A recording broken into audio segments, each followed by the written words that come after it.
दोस्तों, जो लोग अपने जीवन में पैसों की तंगी के कारण परेशान रहते हैं और अपने परिवार का अच्छे से भरण पोषण नहीं कर पाते हैं, आज की कहानी उन लोगों से रिलेटेड है। तो स्वागत है आपका दोस्तों मेरे YouTube channel stories bye Sunita Saini में। आज मैं आपके लिए एक शिक्षाप्रद कहानी लेकर आई हूँ जिसका शीर्षक है भाग्यशाली। मैं आशा करती हूँ आप सबको ये कहानी ज़रूर पसंद आएगी। तो समय न गवाते हुए चलो कहानी को शुरू करते हैं। एक गांव में एक गोपाल नाम का किसान रहता था। वह अपनी पत्नी राधा और एक छोटे बच्चे के साथ एक झोपड़ी में रहता था। वह एक गरीब किसान था। गोपाल कड़ी मेहनत करता था, लेकिन वह अपनी ज़िंदगी में कभी खुश नहीं था। वह हमेशा चिंतित रहता था कि वह अपने परिवार को अच्छे से खिला पिला नहीं सकता। एक दिन गोपाल खेत में काम कर रहा था जब उसने एक साधु को देखा। साधु के चेहरे पर शांति थी और उसकी आंखों में चमक थी। गोपाल साधु के पास गया और उसे प्रणाम किया। क्यों उदास हो गोपाल? साधु ने पूछा। गोपाल ने साधु को अपनी चिंताओं के बारे में बताया। साधु ने उसे ध्यान से सुना और फिर मुस्कुराया। गोपाल, तुम्हारे पास जो कुछ है उसकी सराहना करो। तुम अपनी जिंदगी में खुश हो सकते हो, भले ही तुम गरीब हो। गोपाल को साधु की बातों पर भरोसा नहीं हुआ।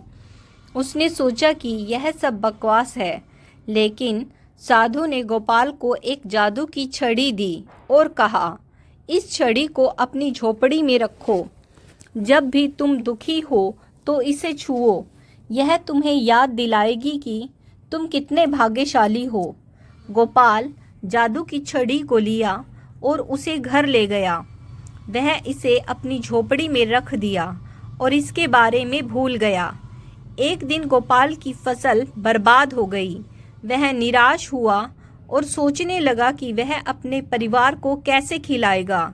वह अपनी झोपड़ी में चला गया और जादू की छड़ी को छुआ। उस पल गोपाल को अपनी जिंदगी में जो कुछ भी अच्छा था उसकी याद आ गई। उसे अपनी प्यारी पत्नी और बच्चे के बारे में याद आया। उसे अपने खेत और खेत में काम करने की खुशी के बारे में याद आया। गोपाल को एहसास हुआ कि वह कितना भाग्यशाली था।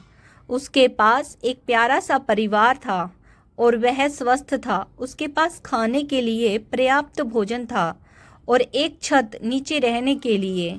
गोपाल साधु को धन्यवाद दिया। उसने महसूस किया कि खुशी पैसे में नहीं बल्कि जीवन में छोटी छोटी चीज़ों में होती है। गोपाल अपनी ज़िंदगी में खुश रहने लगा। वह हर दिन कड़ी मेहनत करता था और अपने ज़िंदगी का आनंद लेता था। दोस्तों, इसी तरह हमारा जीवन भी है। हम अपने जीवन में छोटी छोटी बातों पर दुखी होते रहते हैं। भगवान ने जितनी भी चीज़ें हमें दी हैं, हम कभी भी उसकी सराहना नहीं करते, बल्कि जो चीज़ें हमारे पास नहीं हैं, हम उन चीज़ों के लिए रोते रहते हैं। तो दोस्तों, जो चीज़ें हमारे पास हैं, हमें उनकी प्रशंसा करते हुए अपने जीवन का भरपूर आनंद लेना चाहिए। यही आज की कहानी की सीख है। तो आज की कहानी आपको कैसी लगी, कमेंट्स करके ज़रूर बताइएगा। धन्यवाद।